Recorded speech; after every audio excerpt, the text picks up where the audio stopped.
오늘 주시는 하나님 말씀은 시편 60편입니다. 시편 60편 구약성경 845쪽에 있습니다. 시편 60편 한 목소리로 함께 읽겠습니다. 제목부터 같이 읽어보겠습니다. 시작. 다윗이 교훈하기 위하여 지은 믹담, 인도자를 따라 수산 에돛에 맞춘 노래. 다윗이 아람 나하라임과 아람 소바와 싸우는 중에 요압이 돌아와 에돔을 소금 골짜기에서 쳐서 12,000명을 죽인 때에 하나님이여 주께서 우리를 버려 흩으셨고 분노하셨사오나 지금은 우리를 회복시키소서. 주께서 땅을 진동시키사 갈라지게 하셨사오니 그 틈을 기우소서. 땅이 흔들림이니이다. 주께서 주의 백성에게 어려움을 보이시고 비틀거리게 하는 포도주를 우리에게 마시게 하셨나이다. 주를 경외하는 자에게 깃발을 주시고 진리를 위하여 달게 하셨나이다. 주께서 사랑하시는 자를 건지시기 위하여 주의 오른손으로 구원하시고 응답하소서. 하나님이 그의 거룩하심으로 말씀하시되 내가 뛰놀리라. 내가 세겜을 나누며 숫꽃 골짜기를 측량하리라. 길르앗이 내 것이요 므낫세도 내 것이며 에브라임은 내 머리의 투구요 유다는 나의 규이며 모압은 나의 목욕통이라. 에돔에는 나의 신발을 던지리라. 블레셋아 나로 말미암아 외치라 하셨도다. 누가 나를 이끌어 견고한 성에 들이며 누가 나를 에돔에 인도할까? 하나님이여 주께서 우리를 버리지 아니하셨나이까? 하나님이여 주께서 우리 군대와 함께 나아가지 아니하시나이다. 우리를 도와 대적을 치게 하소서. 사람의 구원은 헛됨이니이다. 우리가 하나님을 의지하고 용감하게 행하리니 그는 우리의 대적을 밟으실 이심이로다. 아멘. 오늘 시편의 제목을 읽었습니다. 이 제목에는 교훈이라는 말이 나옵니다. 교훈. 시편 150편이 있습니다. 그런데 이 150편 전체에서 교훈이라는 말이 단 한 번 나와요. 그게 바로 오늘 이 시편 60편입니다. 얼마나 이 다윗이 많은 교훈을 얻었겠습니까? 특별히 오늘 시편 60편에는 전쟁에 관한 시편인데 이 시편 60편 말고도 수많은 전쟁에서 교훈을 얻었을 거예요. 그렇다고 하면은 그때그때마다 이제 교훈을 전해줄 수 있었을 다윗입니다. 또 뭐 전쟁만 아니라 다른 여러 가지 상황에서도 교훈을 얻지 않겠습니까? 그러니까 교훈이라는 제목을 달자면 시편 60편 아니라 다른 많은 곳에서 교훈이라고 얘기를 할 수 있을 텐데 왜 유독 여기에만 교훈이라고 제목을 달았을까? 우리가 여러 가지 이유를 생각해 볼 수가 있어요. 그렇지만 우리가 이런 상황을 한번 생각해 봅니다. 우리가 어떤 상황을 살든지 간에 인생의 모든 상황은 다 전쟁으로 귀결이 됩니다. 우리가 싸움이 없는 삶을 살아갈 적이 없어요.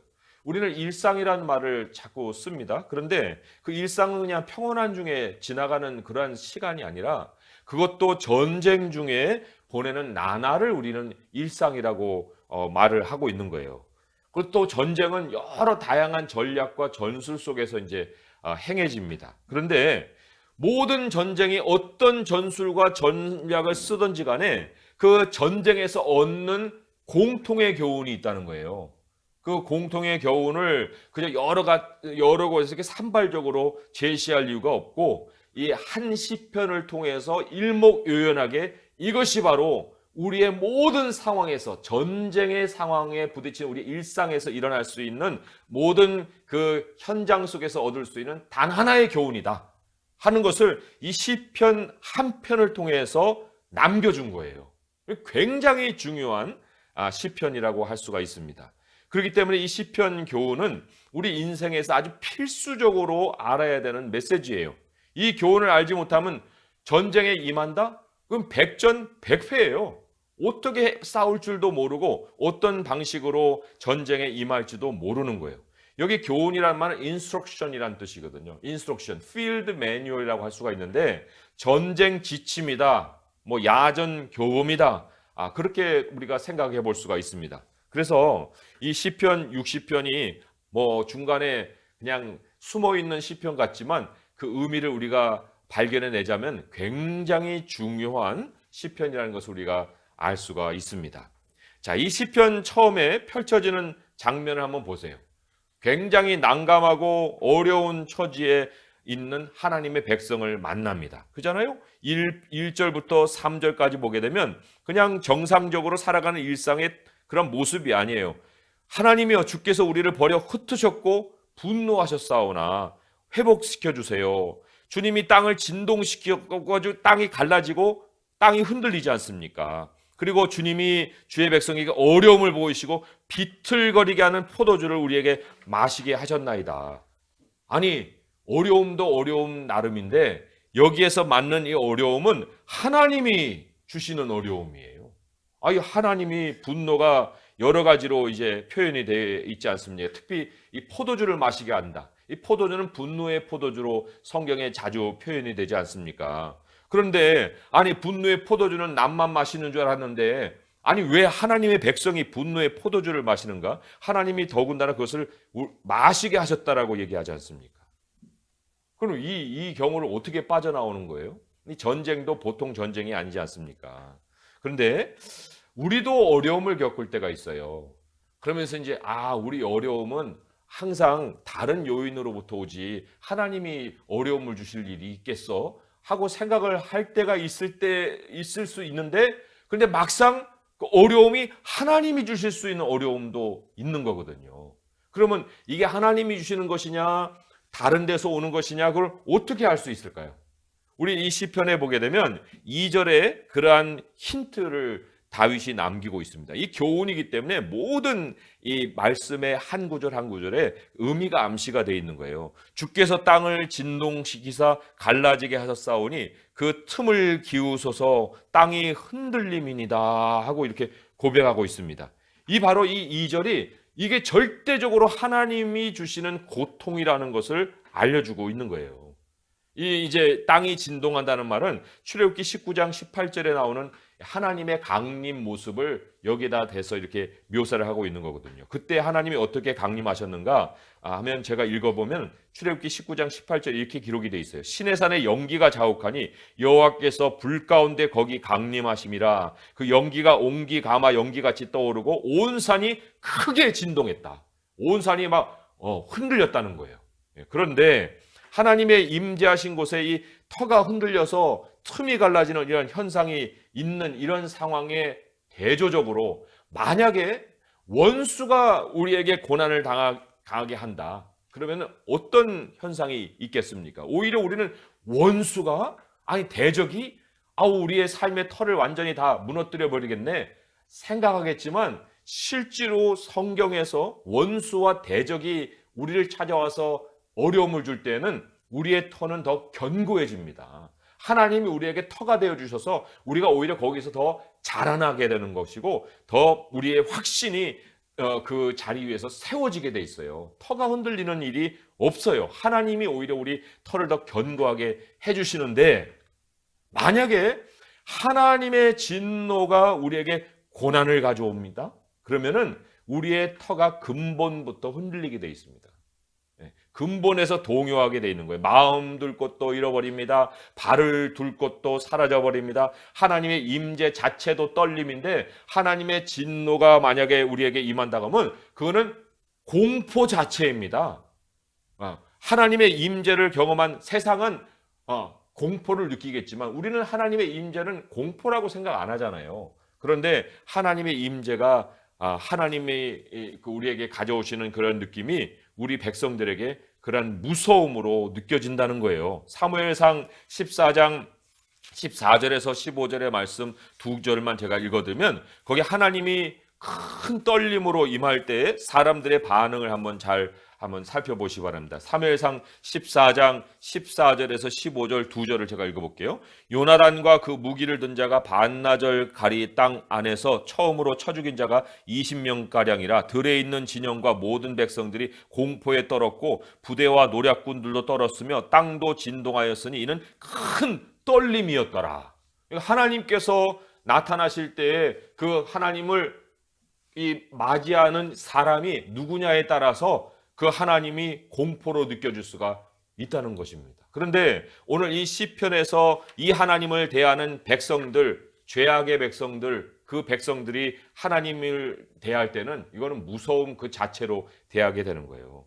도대체 하나님의 분노가 무엇이길래 이러한 반응을 우리는 보일 수밖에 없는가? 하나님의 분노는 왜 우리에게 두려움으로밖에는 느껴질 수가 없는가?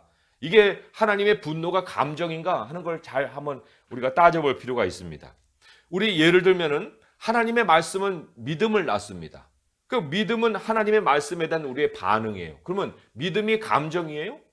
감정이 아니죠. 믿음은 영적인 반응이잖아요. 마찬가지로 하나님은 우리의 죄악에 대해서 반응하십니다. 그러면 하나님은 우리의 죄악에 대해서 반응하시는 것이 과연 감정일까요? 그것이 아니에요. 하나님이 행하시는 모든 일은 영적인 거예요. 우리 하나님의 진노를 영적인다고 생각해 보면은 이런 것과도 같습니다. 우리는 하나님을 찾아 나갈 때 자비와 긍휼이 없이는 하나님 만날 수가 없어요. 항상 하나님이 우리에게 긍휼과 자비라는 그 방패막이로 가려주시고 우리를 맞이해 주시기 때문에 우리가 하나님을 찾아 나가는 건데, 하나님의 진노라는 것은 그런 방패막이가 없이 하나님을 있는 그대로 만나는 거예요. 하나님을 있는 그대로 만나는 것이 바로 하나님의 진노를 당하는 겁니다. 이게 얼마나 무서운 일입니까? 그렇기 때문에 하나님이 변하신 게 아니에요. 하나님이 뭐 울그락 불그락 해가지고 하나님의 진노가 감정으로 폭발하는 것이 아니라 하나님은 변하지 않으세요. 그러나 우리가 하나님의 자비를 떠나면, 우리가 하나님의 긍휼을 벗어나서 나의 생각대로 내 의지대로 그냥 나의 방식대로 살고자 하게 되면 하나님을 있는 그대로 만나는 그러한 형국을 맞이하게 된다는 거예요. 근데 첫 번째부터 하나님이 그렇게 진노를 바라지는 않으십니다. 하나님의 진노의 첫 단계는 오히려 하나님의 얼굴을 가리시는 거예요. 하나님이 왜 가만히 계시지? 하나님이 왜 잠잠하시지? 왜 하나님이 안 보이시지? 마음에는 뭔가 좀 걸리는 게 있어요. 그런데 이 정도 일이면 하나님이 뭔가 좀 매도되실 만한데 하나님이 왜 가만히 계시는 거야? 이런 하나님의 얼굴이 안 보이는 그러한 첫 단계를 하나님의 진노로 우리가 이제 맞이하게 되는 거예요. 폭풍 전야예요. 이 태풍의 눈과도 같습니다. 그거는 하나님이 하나님을 찾으라 하고 주시는 신호예요. 그 신호를 우리가 알아야 되는데 아무 일도 없네 하고 그 다음으로 한 걸음을 더 나가 버립니다. 그리고는 이제 뚜벅뚜벅 죄악으로 더 걸어 들어가죠. 그러면은 거기에서는 이제 진노의 하나님을 맞이하게 되는 거예요. 하나님의 진노의 단계까지 이제 가게 되면요, 거기에서는 하나님이 돌이켜주지 아니하시면 회복할 수 없는 그러한 지경으로 변하게 되는 거예요. 1절의 말씀이 바로 그러한 얘기잖아요. 하나님이여 주께서 우리를 버려 흩으셨고 분노하셨사오나 지금은 우리를 회복시키소서.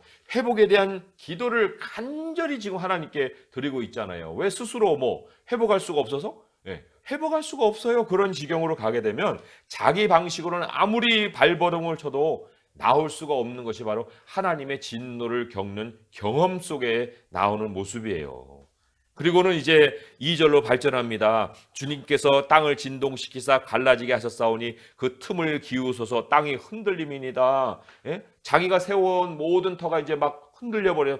다 무너져 내려가는 거예요. 한순간에 무너집니다. 그리고는 3절에 보면은 주께서 주의 백성에게 어려움을 보이시고 비틀거리게 하는 포도주를 우리에게 마시게 하셨나이다. 포도주 마시면 어떻습니까? 정신이 혼미하잖아요. 그러니까 하나님이 어려움을 가하시면은 인생의 방향을 잃어버리는 거예요.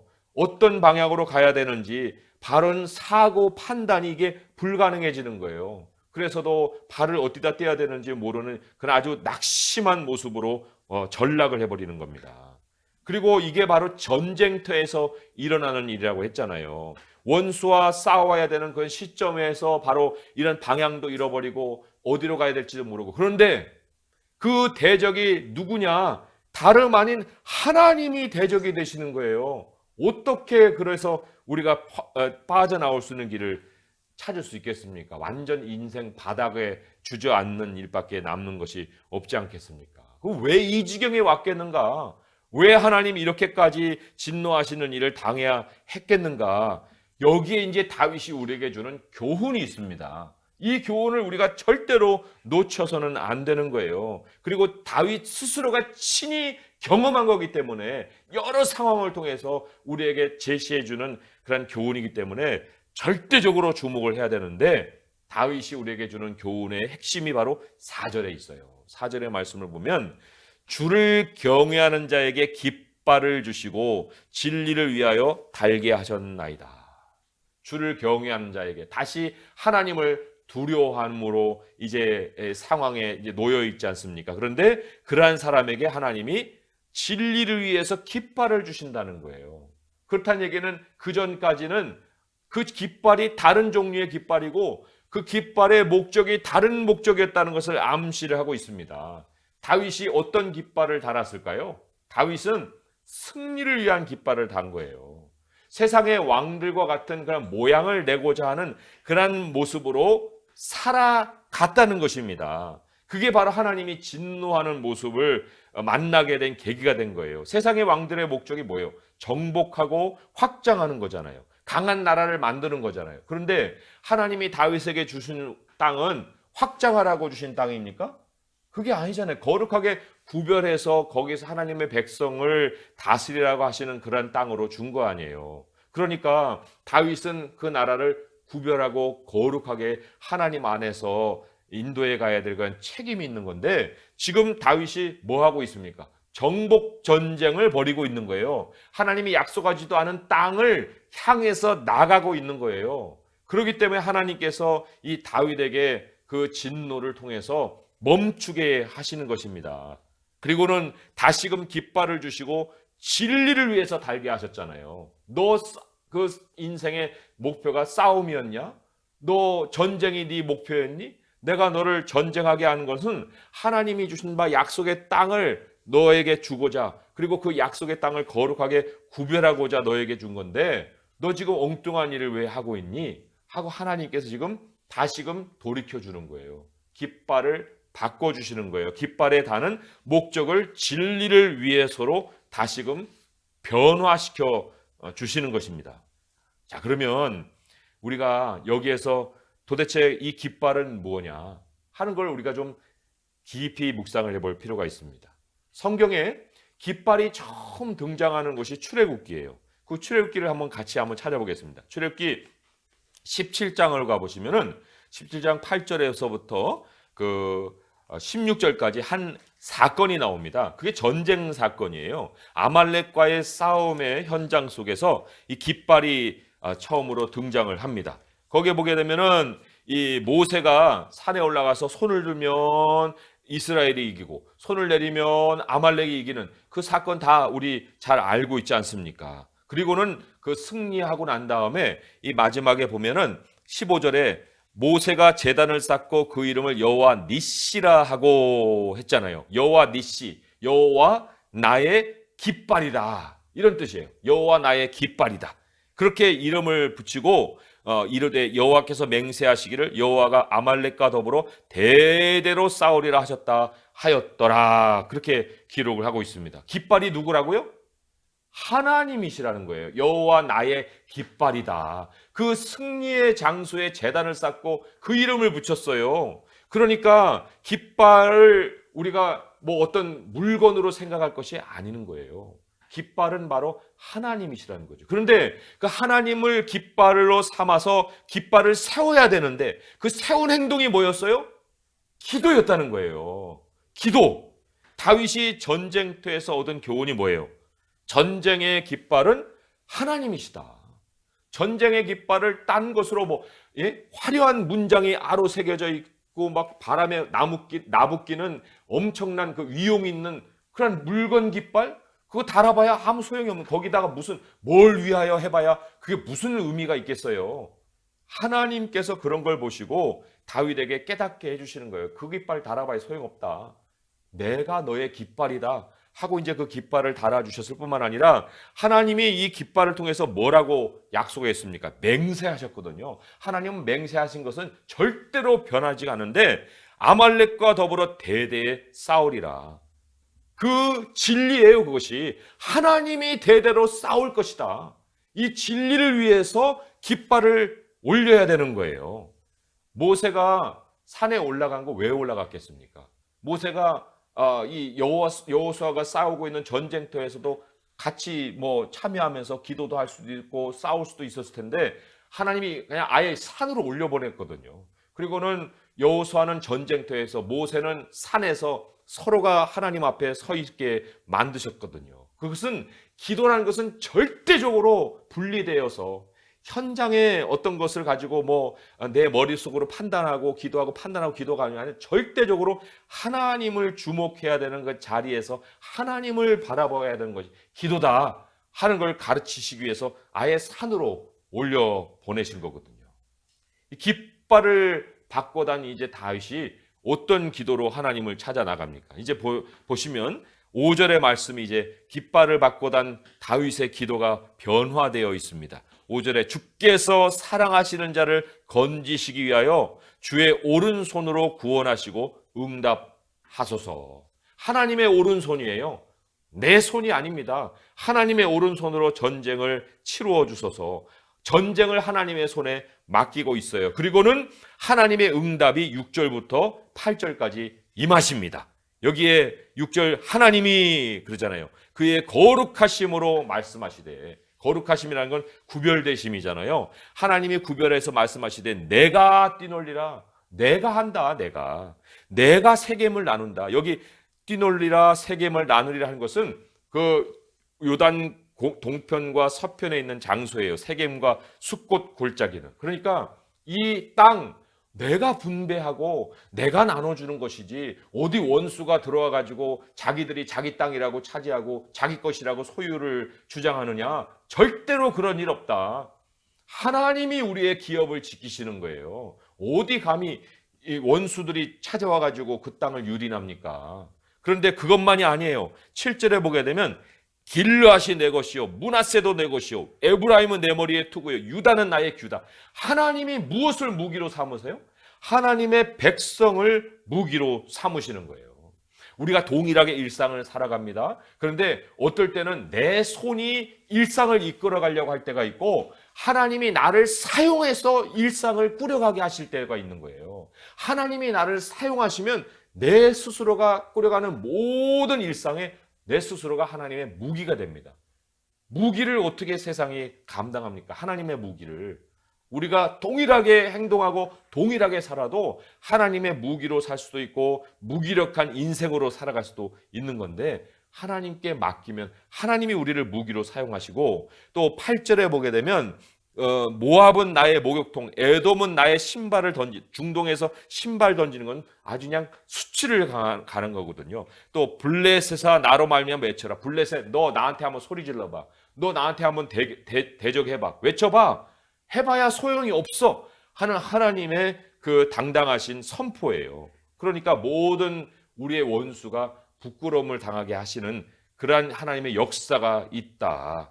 이걸 이제 하나님이 우리에게 가르쳐 주세요. 하나님이 주인공이 되실 때에 일어나는 일이다. 그리고는 마지막에 9절부터 12절까지 이 문답 형식으로 교훈을 다시 한번 하나님께서 정리를 해주십니다. 문답, 어떤 문답으로 시작합니까? 누가 나를 이끌어 견고한 성에 들이며 누가 나를 에돔에 인도할까? 누구에 대한 질문을 딱 던지십니다. 에돔도 있고 견고한 성도 있고 우리가 무너뜨려야 될 많은 진들이 있는데, 그 진들을 누가 인도하여서 그걸 무너뜨리겠느냐 하는 질문이에요. 이게 우리의 모든 일상에 던져야 되는 첫 번째 질문이기 때문에 여기 교훈으로 나와 있는 거예요. 스스로 내가 아니에요. 스스로 할 수 있는 일은 아무것도 없는 거예요. 선봉장에 하나님이 앞서 가셔야 되는 거거든요. 그리고는 이제 그 다음 단계에 만약에 답을 찾지 못하면 어떻게 됩니까? 10절에 하나님이여 주께서 우리를 버리지 아니하셨나이까? 하나님이여 주께서 우리 군대와 함께 나아가지 아니하시나이다. 이게 바로 이제 다윗이 우리에게 깨닫게 하는 그런 두 번째 교훈이에요. 누가의 답을 찾지 않으면 그 다음에 단계에서는 우리가 방황한다. 우리가 더 이상 힘을 얻지 못한다. 하나님이 오히려 우리의 삶에 진노하시는 분으로 나타날 수가 있다. 그런데 그 다음 단계 이제 우리가 진리의 깃발을 달지 않습니까? 그럴 때에 11절의 말씀이 이제 변화를 일으키는 거예요. 우리를 도와 대적을 치게 하소서 사람의 구원은 헛됨이니이다. 이제야 진리의 깃발이 올라가 있는 것을 우리는 발견할 수가 있습니다. 하나님을 향한 기도가 있잖아요. 그잖아요. 우리를 도와 대적을 치게 하소서 사람의 구원은 헛됨이니이다. 하나님께 승리를 또한 맡기고 있지 않습니까? 전쟁의 형국을 맡기고 있지 않습니까? 우리의 대적을 치어 주시옵소서. 그리고는 마지막에 실전의 형세가 바뀌어지잖아요. 하나님이 앞서십니다. 우리가 하나님을 의지하고 용감하게 행하리니 그는 우리의 대적을 밟으실 이심이로다. 우리가 하나님을 따라 나가면서 용감한 모습으로 변화되어 있습니다. 우리 터가 견고해지고 대적의 터가 흔들리고 있는 이러한 상황을 우리는 보게 되는 거예요. 이게 바로 전쟁 매뉴얼이에요. 이게 우리가 하나님으로부터 받은 교훈입니다. 우리가 말씀을 마무리하면서 우리 하나님의 징계를 다시 한번 곰곰이 생각을 해볼 필요가 있습니다. 하나님, 우리를 아들로서 키워가시는데 징계는 필수적으로 우리에게 찾아온다 했어요. 아들이기 때문에 우리 하나님은 반드시 징계하신다. 그런데 징계가 그 당시에 우리가 징계받을 때는 슬퍼 보인다 그랬습니다. 뭐 징계가 기쁘게 보이는 일이 어디 있겠어요. 슬퍼 보인다 했는데 그 슬픔이라는 것이 그냥 뭐 앉아서 눈물을 흘리는 그런 정도의 슬픔이 아니라 이게 전쟁 속에서 겪는 아픔의 슬픔이거든요. 전쟁, 하나님께서 싸우게 하시는 모든 일상에 우리의 삶이 무너지게 되는 그러한 상황. 우리 모든 다른 사람들 다 승자 같아 보이는데 나 혼자만 패배하는 그러한 모습. 그죠? 목표가 없어지고 깃발을 달 것이 없는 그러한 모습으로 어떻게 다음 발을 내가 뛸 수가 있는가 하는 그러한 이 상황으로 우리 하나님이 우리를 징계를 하신다는 거예요. 그러면 그 징계를 하실 때 우리가 무엇을 되돌아봐야 되겠습니까? 우리가 왜 이 지경이 되었을까 하는 걸 다시 돌아봐야 되는 거예요. 왜 그랬을까? 그럴 때 하나님이 절대적으로 가르치시는 그것을 우리가 배워야 되는 거예요. 우리 하나님이 주시는 교훈은요, 실전에서 배울 수밖에 없어요. 왜냐하면 사탄이 연습으로 싸움 걸어오는 적이 어디 있습니까? 연습 싸움이 도대체 어디 있어요? 전쟁이. 이 하나님께서 우리에게 행하시는 징계도 연습이 아니에요. 하나님이 우리에게 행하시는 그 영적 전쟁터에는 논산훈련소라는 거 있지도 않아요. 바로 실전에 투입이 되는 거예요. 우리의 인생이 태어나면서부터 바로 실전이기 때문에 우리의 삶에 하나님이 징계하실 때 그 징계는 진짜 정말 우리에게는 피눈물 나는 그러한 어떤 삶의 그 체험이 되는 거예요. 그리고는 거기에서 하나님이 우리에게 주시는 그 한 가지 그 교훈을 가지고 싸울 수밖에 없는 것인데 한 가지 교훈이 뭐예요? 깃발에 있다는 거예요. 인생에게 하나님이 주신 바 그 변화는 하나님이 우리의 삶 속에 주신 깃발에서부터 출발하는데 그 깃발이 바로 하나님 자신이다. 싸움터에서 하나님이 창도 주지 않고 검도 주지 않고 우리에게 깃발을 주셨다는 이 사실에 우리가 정말 우리의 모든 삶을 다시 한번 바라보고 방향을 다시 정해야 될 필요가 있습니다. 그리고 그 깃발은 남들 다 보는 자리에 꼽는 게 아니라고 했죠.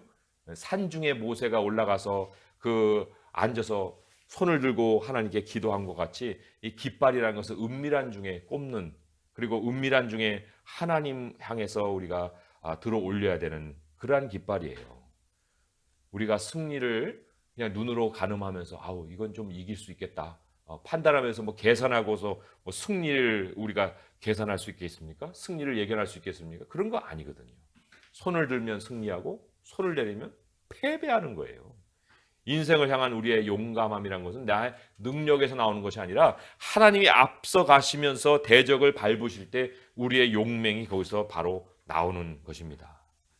지금 우리 어떤 처지에 있습니까? 우리 세 가지 처지를 한번 돌아볼 수 있길 바라요. 첫 번째는 우리가 어떤 성취의 목표를 향해서 막 앞뒤 안 가리고 먼저 싸움 걸고 있어요? 정복 싸움처럼 반드시 패배합니다. 반드시 하나님의 진노를 당하게 돼 있어요. 그러면 두 번째로 뭐 일은 진행되는 것 같은데 뭔가 조금 걸리는 건 있지만은 진행은 돼요. 근데 하나님은 잠잠하고 뭔가 마음에 걸리는 것이 있어도 별일이 일어나지 않아요. 예. 그런 상황에서 왜 하나님이 가만 있겠습니까? 하나님의 얼굴을 가리시고 계시는 거예요. 하나님을 찾으라는 거예요. 그게 우리가 더 나가면 안 된다는 사인입니다. 그런데 이제 마지막으로는 일이 꼬이고 있고 또 삶의 터가 흔들리고 있고 방향을 잃어버리고 있고 뭐 우왕좌왕하고 있고 이랬습니까? 그거는 지금 하나님의 진노 가운데 있다는 것을 확신하게 우리가 알 수가 있어야 돼요. 하나님의 진노를 경험하고 있는 중에. 그런데 그 해결책은 뭡니까? 깃발입니다. 하나님이 깃발이라는 거예요. 모든 일을 그치고 기도할 때입니다. 우왕좌왕할 때는 앞으로 나갈 때가 아니라는 거예요. 아론과 훌과 같은 사람들과 같이 함께 기도할 때가 바로 그러한 때이라는 것입니다. 반드시 그러한 깃발이 있고 난 다음에 상황을 하나님 반전시켜 주시는 거예요. 영적 전쟁의 매뉴얼도 없이 어떻게 우리가 싸우겠습니까? 이 영적 전쟁의 매뉴얼은 생각보다 간단한 거예요. 그런데 너무 단순해서 사람들이 사용도 안 합니다. 들춰보지도 않아요. 펼쳐보지도 않으려고 하고 있어요. 매뉴얼 그저 겉표지만 그냥 주물럭거리다가 말아버리는. 그리고는 자기 식대로 하는 거예요. 그 인스트럭션을 따르면 될 것을 그 인스트럭션을 따르지 아니하고 펼쳐보지도 않아서 얼마나 많은 실패를 거듭하고 나서야 하나님을 찾는지 모릅니다. 그래서 오늘 우리 이 시간에 우리의 깃발이신 하나님을 높여야 합니다. 그리고 진리를 위해서 뭐예요? 하나님이 아말렉과 대대로 싸워주신다 하는 이 진리를 위해서 우리 깃발을 달고 하나님께 기도해야 됩니다. 인생의 목표 성공도 아니에요. 인생의 목표 승리도 아니에요. 우리가 승리합니까? 예수님이 다 승리해 주셨는데 우리의 인생의 목표 뭐예요? 거룩함이에요. 하나님께 구별되고 또 하나님을 구별되게 만들어드리는 것. 그것이 바로 우리 인생의 목표라는 거예요. 그래서 하나님께 우리 자신을 구별하고 또 하나님이 그 인생을 세상에서 구별시키실 때 우리가 정말 하나님의 빛나는 영광으로 이 세상을 살아갈 수 있는 우리의 모습이 될 수 있기 위해서도 오늘 시편 60편에 남겨진 이 전쟁 교훈을 마음에 깊이 새길 수 있기 바랍니다. 인생 모든 전투에서 진리의 깃발 하나를 가지고 정말 백전백승하는 우리 그리스도인 될 수 있기를 주님의 이름으로 축원드립니다. 기도하겠습니다. 하나님 아버지 감사합니다. 우리가 싸워야 될 나날이 계속해서 우리에게 다가오고 있습니다. 일상이 전쟁터이고 결코 이 일상은 연습이 아닙니다. 하나님 오늘도 우는 사자처럼 마귀가 두루 다니며 삼킬 자를 찾고 있습니다. 아버지 우리가 무방비로 살다 보면은 그들에게 당할 수 있는 그러한 모습 가질 수 있습니다. 아버지 하나님 오늘 다시금 우리 모습을 돌아봅니다. 우리가 모든 일상의 범사에 하나님께 모든 일을 맡겨야 되는데 그러지 못하고 한 걸음 두 걸음 어둠 속으로 걸어 들어가고 있는 모습은 없는지 돌아보게 하시고 우리의 깃발이 되신 하나님을 찾게 하시고 우리의 손을 높이 들어서 우리 하나님을 바라보게 하시고 우리 기도 자체가 바로 아버지 하나님이 주신 승리의 도구인 것을 기억하게 하셔서 우리가 무엇을 어떻게 기도할지는 모른다 하여도 아버지 하나님 앞에 그 고개를 온전히 들고 또 손을 온전히 들고 아버지를 향할 때 하나님이 주시는 승리로 이 땅을 살아갈 수 있게 하여 주옵소서. 이 시간 기도할 때 하나님이 우리의 기도를 도우시고 우리 하나님을 향하는 우리의 그 두 눈에 우리 주님의 얼굴을 또한 비춰주셔서 우리 하나님으로 말미암아 승리를 맛보느니 기도 시간이 되게 하여 주시옵소서. 예수님의 이름으로 감사하며 기도합니다. 아멘.